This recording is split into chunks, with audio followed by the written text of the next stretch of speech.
Amy Thurman back again with 100 Days, 100 Emotions. We're on day 44 today, talking about the emotion complete. Remember, if you would like to be involved or be one of my special guests, I have room for you. I would be happy to get you plugged in. We can find an emotion that works for you and get you on here. If you would like to see the others, if this is your first one that you're just catching this and would like to see the others, go to hashtag 100 days, 100 emotions. That's the number 100, streaming live on Facebook, LinkedIn, and YouTube, and you can catch those there. I also like to remind you that the purpose of these is to help us understand that part of being human is having emotions and that we feel these things, but we can also use them for good, that they're there to teach us something. And so I love being able to hear people's stories of what this of experiencing these emotions and what it has taught them. And so let me introduce you to my guest today. I am so excited for you to hear from Liam. Thank you so much for being here, Liam. Welcome. Thank you so much. I'm excited to be here. This is the first time I've done something like this where we actually talk about a specific feeling in the session. So I'm super excited. Oh, all right. I'm so eager to hear from you. I know a little bit about Liam's story, but if you have seen these before, I don't ask too many questions because I want to be in the moment. I want to hear it along with you and be just as present as I can. And so today we're talking about feeling complete. And so I like to pop up a piece of text to start with to kind of springboard us. And today says that feeling complete is a state of fulfillment where you experience a deep sense of wholeness within yourself. It's often associated with inner peace, calmness, and tranquility, regardless of challenges. And I know I have felt this. A lot of people, I am assuming that some people may think that you haven't felt this, that this is not something that people feel a lot, but it's definitely possible. I want it to be something that we are familiar with and that we feel more often. But I would love to know your experience and your story of feeling complete, Liam, if you wouldn't mind sharing that with us. Sure. So maybe I give you a little background. I'm a transgender man. And when I was a kid, I didn't know what that word meant. I had never heard it. I didn't have anyone at school or anyone on TV, media, anywhere that represented a transgender person. So I knew that I was different, not abnormal, but I knew that I was different. I just didn't know what to call it. And I felt this deep sense of not being in the right body, if you will, right? I would Mm, look in the mirror sometimes and just know that there was something wrong. I wasn't meant to be this girl that I saw in the mirror. And I knew this deeply when I was 4 or 5 years old. Um, wow. yeah, very, very young age. And I didn't know how to necessarily express it. And I also was very fearful because of where I lived, very, very small town, with very, very closed minds, very religious community. And so for a very long time, I just kind of kept it hidden. Even when I got to the age as a teenager and started to, um, develop breasts and things like that, and had to go through the god awful experience of wearing a training bra. I remember very Okay. vividly, I was living with my grandmother. She raised me. I would walk to the end of the path to catch the school bus. And by the time I got to the end of the path, I would take off that training bra and literally stick it in we had a Sunday paper mailbox. And I would stick it in that mailbox and then I would put it back on when I got home. Mm, Because it just it wasn't a feeling of, oh, this is uncomfortable as far as physically. It was more of this is not me. These things mm, here should not exist, so I'm not wearing this. And for a very long time, most of my life actually, I um, I didn't come out as trans. I actually found it possible to sort of exist. I hate to say that word, but identify as a lesbian instead of coming out as transgender, even though I knew at some point what that meant.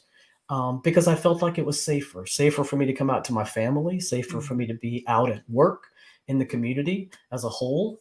And so for a very long time, I existed as a lesbian, and that is how I identified.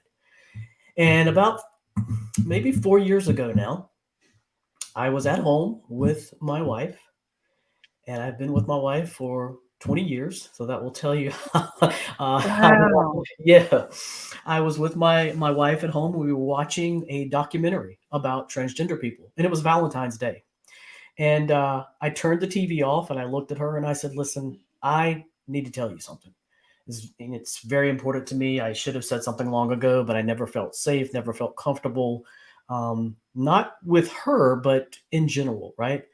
Yeah. And I told her, I said, "I'm a transgender man. I've known it all my life, and I need to live as a man." And she basically looked at me and said, "Well, why didn't you tell me sooner?" Right? I kind of like I knew all along. Um, Yeah. and she has never wavered. She has always been my biggest cheerleader. She's, the one that has always said, "I love you for you. You are who you are, and I didn't, enter into a relationship or start to love you because of who you were physically. It was more of who you were on the inside." And our Oh, kids, she came into the relationship with small kids. I met them when they were very, very young, like 3 and 5, and they have been super supportive the entire time. Unfortunately, we lost our son earlier this year in a tragic ATV accident. But I oh, will I'm tell so you, sorry. thank you. I couldn't have asked for a more supportive wife and more supportive kids because, especially with them not being, my own kids, they are not biologically my kids. To have supported me like they have is just been unreal. And I've gotten so much Mm, support from employers, from friends, from everyone except for my parents and the rest of mm. my family on my dad and my mom's side, actually. When I told my father, he basically was kind of like thumbs down. I don't agree with it. We haven't spoken since that time. Wow. Yeah, he has totally Mm, disowned me. My brother, I have a brother and two sisters. My two sisters still speak to me. They still talk to me, check in on me from time to time. But my brother has not spoken to me since I came out as transgender. And yet, shortly after our son was killed, he texted me, and I didn't know who it was because I had deleted his phone number at that point. And so he texted me and said, "Hey, I'm looking for," and he used my former name, which we call in our mm. community a dead name. A lot of us do because Wow. we don't want to use it anymore. And he made the comment that he was, wanting to extend his condolences for the loss of our son, and said he was looking for his sister. So not only did he Mm, dead name me and misgender me, he texted me after having not spoken to me for a very long time to give his condolences on the loss of our son, which I found very mm. hurtful, disrespectful, and it angered me to say the least. Yeah.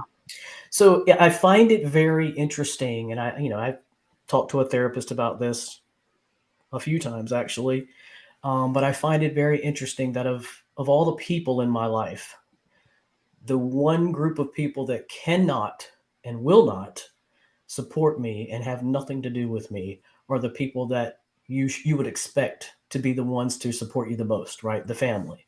Um, Yeah. Even my wife's family, they've been super supportive. They slip up from time to time, I think, and use the wrong pronoun or use the wrong uh, name, and we call them out. And I don't think it's intentional. I think it's a matter of, "Oh, we've known you for so long as this person, right? And this Mm, name and this right. pronoun." But they try, and I think that's all you can expect, especially from older people who have been used to just addressing you a certain way. Doesn't make it right, but I think it's just up to us to say, "Hey, listen, remember, right? My name is Liam. My pronouns are he and him, and I want to make sure that you're using those, out of respect for me." Um, Yeah. so that's a little bit about the background, I guess, is the best way to put it, and how Yeah. I got here. Um, and I don't want to say that my life wasn't, I didn't have a sense of being complete before. But I guess it's kind of true because when you go through life and you're not able to be your authentic self Mm. and really show the world who you are as an individual, you're really not complete. And it's sad, but it's true. And as much as I sometimes look back and go, "Wow, I wish I had done this sooner. I wish I had, started my transitioning sooner." I'm almost thankful for the time that I decided to transition and come out and transition because I think things happen for a reason, right? Um, Yes. and when you think about in our community transitioning, everybody's experience is unique, right? You can transition socially, legally, medically, a combination of those or none of those. You can transition, your own way, whether you're a transgender man, woman, whether you're non-binary.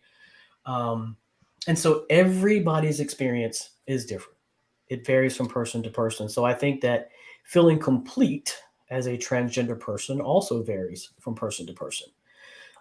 But for me, I when I came out, I hit the ground running. I guess is the best way to describe it. I think from my wife at first was kind of like, "Whoa, wait a minute, are we doing all this at once?"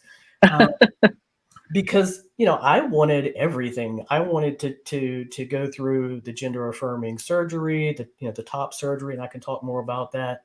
Um, I wanted to get on gender affirming hormones, so for me that would be testosterone. And I wanted to do everything legally. I wanted my name and my gender markers changed on all of my documents, my birth certificate, my passport, my driver's license, my social security card, everything and anything that I could change. I wanted to change because I wanted to put everything behind me and be finally the me that I knew I always was. Um, Wow. and so it was a process, and it's still a process. I'm not done, and that's the thing is when I was thinking about us talking today, I thought, I do feel complete, but my transition is not complete. It's almost like you're constantly in some type of transition, depending on your particular transition that you've chosen to embark on. Um, but looking back at where I started, it was a lot of hurdles to jump through. Some states are a little bit more lenient or were more lenient than others when it comes to the legality aspect of it. But I was fortunate to find, and I did have to search to find doctors that would see me and get me started on testosterone. And I found a plastic surgeon for the gender affirming top surgery. And I want to share just a little bit about the gender affirming top surgery because I think it's important for people to understand, especially people that think, oh, this is a choice, right? You made a choice to be this way. It's not something that you Mm. are, it's just a Yeah. choice. So when I made the decision to go through gender affirming top surgery, that is a process where they actually go in and remove the female breast and sort of sculpt, your chest to be more of a male chest. And Mm. if you want nipples, they put those on. If you don't, you can choose to not have those as well. Um, Unfortunately, when I had my gender affirming top surgery, I had major complications Oh to the point that I had huge holes from necrosis. Something happened during the gosh. procedure with the blood flow. And so, for a period of time, I was very down in the dumps. I thought, I've waited so long just to get to this point, and Right. now here I am with this chest with holes in it, and I had to have skin grafts and all these different things. And I thought the one thing that's super important to me in my transition was this part of me, right? Changing this part of me and getting to walk around without a shirt on, or getting to walk around and not feel like I had these things sticking out in front of me, when I was walking around and I knew I wanted to present more masculine. Um, it was very painful, not just physically, but having to go through it and then constantly look at my chest. My wife had to every day take off the bandages, put medication on, wrap me back up. Um, and even after the first surgery of the skin grafts, We thought everything was looking good. It was looking a lot better. We ended up going back and found out that the skin grafts did not take. Um, Wow.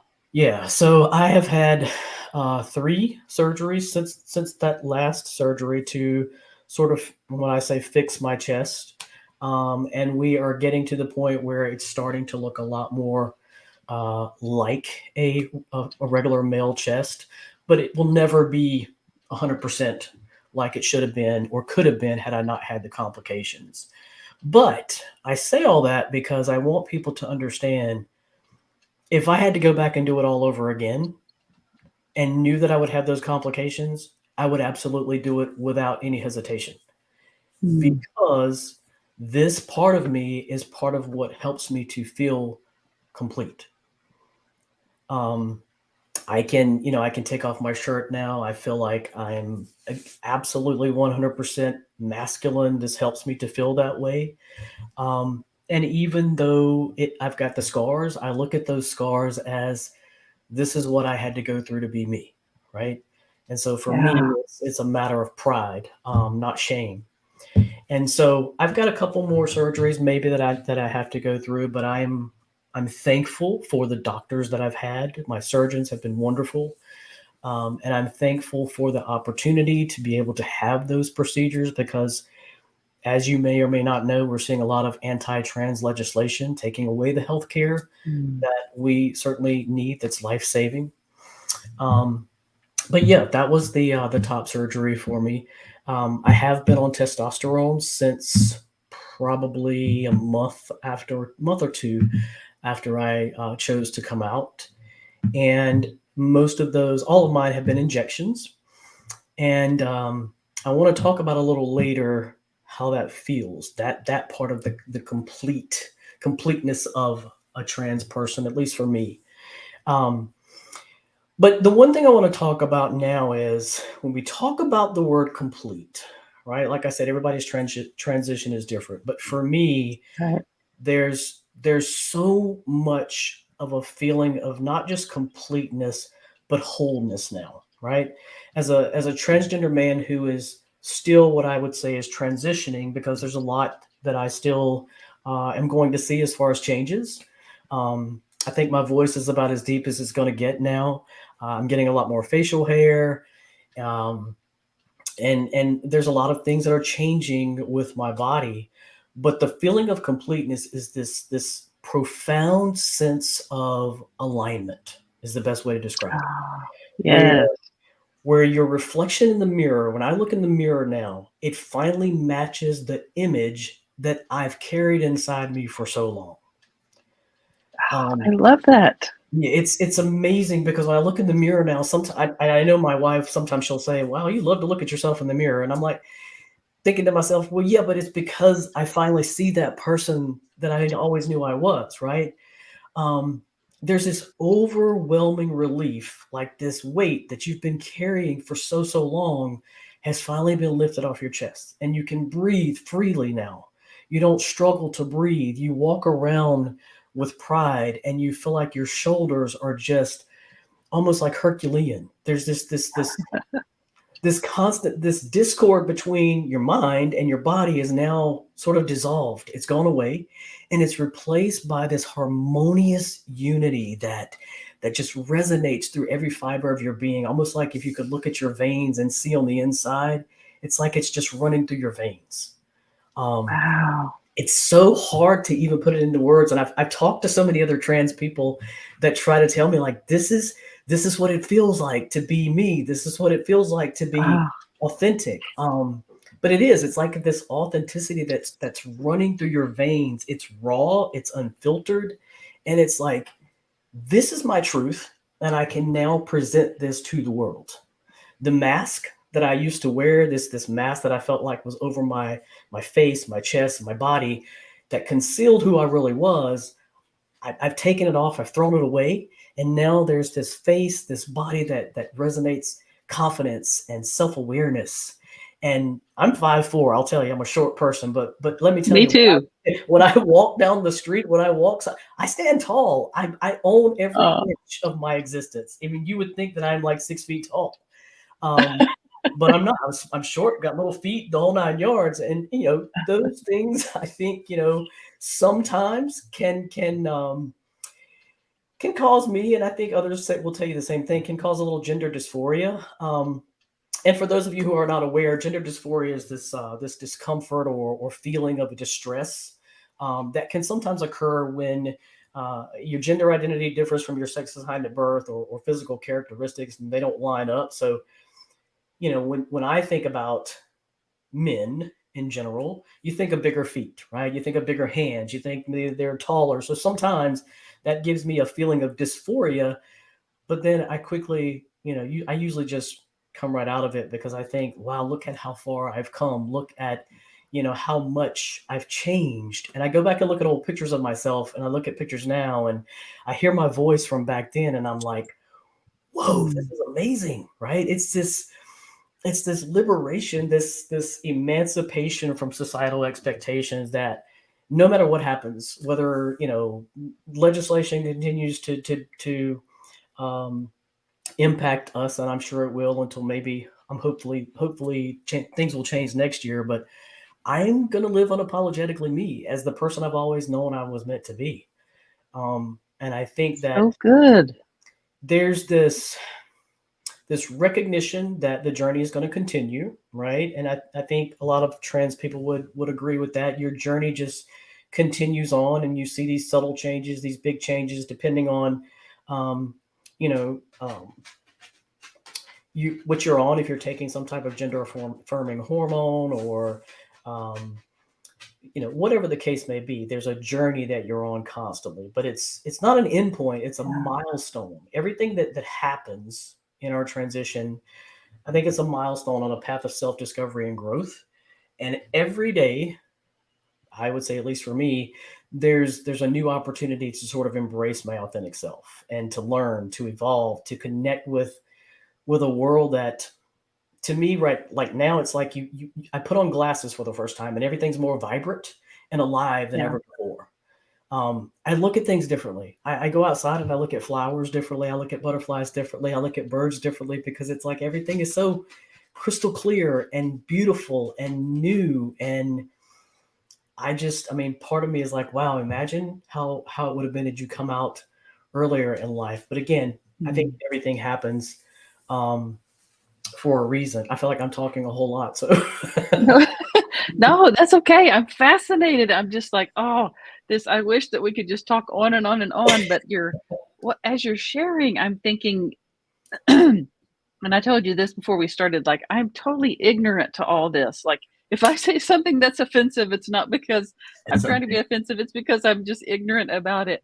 But as you're sharing this, I'm thinking it's so applicable to across the board, to people across the board, Hmm. like being your authentic self, taking Yeah. off that mask, being the person you were intended to be, whether it's a different gender or not. Just, Hmm. like for me, it's not pretending to be someone that I'm not, which is exactly what you're saying. Yeah. But, for me, it's different because mine is I'm more worried about what people might think about me if I'm not the person they expect me to be, Hmm. which I know applies to you too.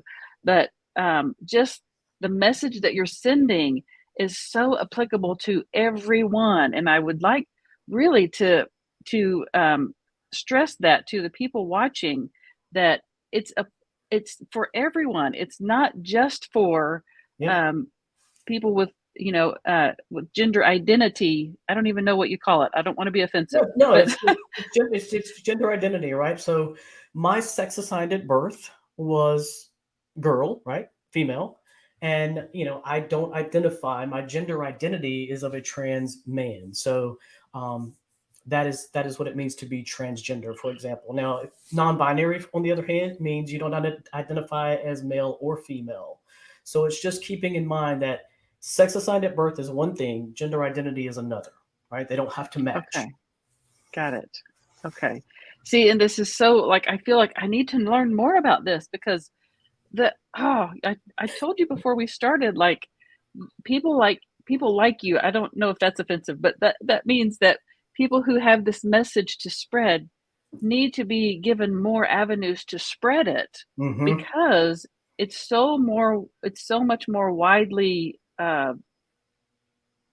used, I guess, um, than we know. Like, there are so many more people who could benefit from this message that you're sending than I even know, and that's one of the reasons I was so excited to have you on here is because I want you sharing this with people because there are people watching who may identify with what you're talking about and need to Hmm. know that there are other people out there who are like that, who can help them through the process, who You mean can, especially our youth, right? That's one of the things that, well, one of the reasons why I do what I do, because I think our youth, they're impacted tremendously right now, and they're trying to figure out who they are. They're trying to figure out if they can tell their parents if they're going to get kicked out, if they're going to get put in some type of program to quote unquote make them not trans or non-binary. Um, but yeah, like you said, it's all about being yourself in any situation, right? You should never have to hide who you really are. You say yes to your own narrative. You live in a life that's true to the depths of your being, and if you do that, that's you declaring to yourself like self-love, self-respect, and this powerful declaration to your own self that, hey, I'm proud of who I am, and I'm going to be me. And if someone doesn't like it, well, that's something they have to deal with. That's on them. right. As long as you Yes, are being your authentic self, that's really all anybody can ask of you. And like I said, if being different for me, if being trans is looked at as odd or abnormal or weird, by somebody, that is something that they have to address within themselves. And exactly. I try not to. It's hard, but I try not to let those things bother me. But I don't like it when we have people saying, okay, trans people are groomers or they're pedophiles, and they're all these different hateful rhetoric that I hear about the trans community, because it's absolutely not true. I would give someone the shirt off my back if they needed it, and anybody that knows me knows I'm a caring, compassionate person, and that's all I want in return. Yeah, Nobody's trying to groom anybody or do anything at all harmful to anyone. We just want to live our lives like everybody else. We have hopes, we have dreams, we have passions, we want to work a great job, we want to have a good career, we want to travel, we want to have you know we want to get married, some of us want to have children, and that's it. That we're no different than anyone else. We just happen to yeah. be transgender. That's it. Yes, yes, and so I would like for you to go ahead and tell people, what it is you do because you help people kinda work through this. You help educate and you do, several things that could be helpful in this way. Yeah, so I started out really kind of focusing on organizations and talking with employees and organizations. So I do public speaking events, I do fireside chats, I do trainings, but I also now do not just organizations, but special events. I speak with medical doctors, I speak at schools, and I think I was telling you before we started the broadcast, I've actually been asked to speak to a church youth group, as well as that church's congregation. And this is the first time I'll be able to speak or have been asked to speak to a church. But what I do is I talk about my experience, I tell my story, I answer questions, and I try to really open hearts and minds by educating people on what it means to be transgender and what it means to be inclusive, what it means to be an ally, a co conspirator to us. Because trust me when I tell you, we need all of the support that we can get, right? We're fighting as much as we can right now for our rights, to do things as simple as use a public restroom that we want to use, and have healthcare that is very much life saving. So, a lot of what I do is just that education, and I think by sharing my story, a lot of people can relate in certain ways to what I'm saying. And so, my goal, no matter who I'm talking to, whether it's a medical professional or a 15-year-old child, is to make sure that they understand it's not a choice, and that at the end of the day, if we can change one heart, one mind at a time, and create that ripple effect across society, we can start to see more acceptance, more support, more love, more peace in our world. And that's my entire goal. I love doing what I do. I love seeing those people when I'm talking, just sort of, sort of lean back and go, "Oh wow, I never thought about it that way."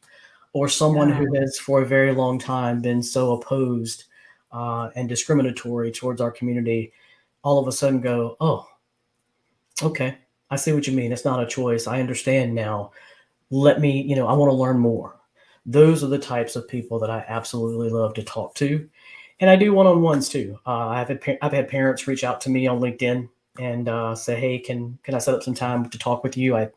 My son or daughter has just come out as transgender or non-binary, and I don't know what to do. I don't know what to say, but I want to support them. What do I do?"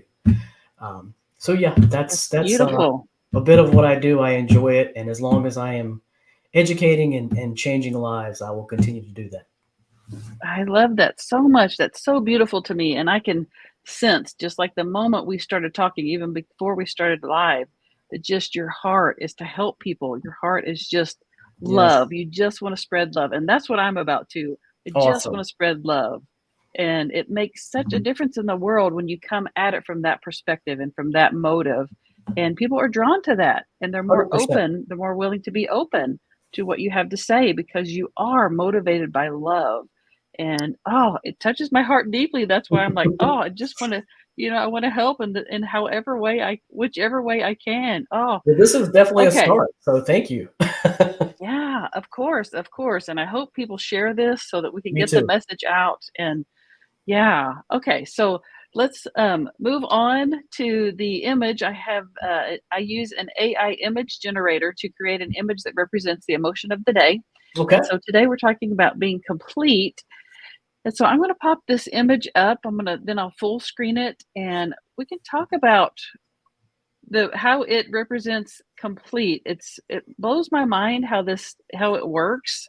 But I always find something in the image that I didn't think about before. And I so love AI.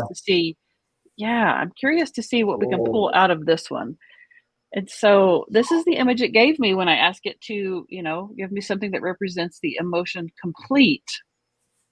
And obviously, the huge sun in the middle shining brightly catches my attention. I'm like, mhm, "Oh, it's so pure." It's like yeah, it is like it's everything right there in the middle. mhm. Um, what else do you see in this?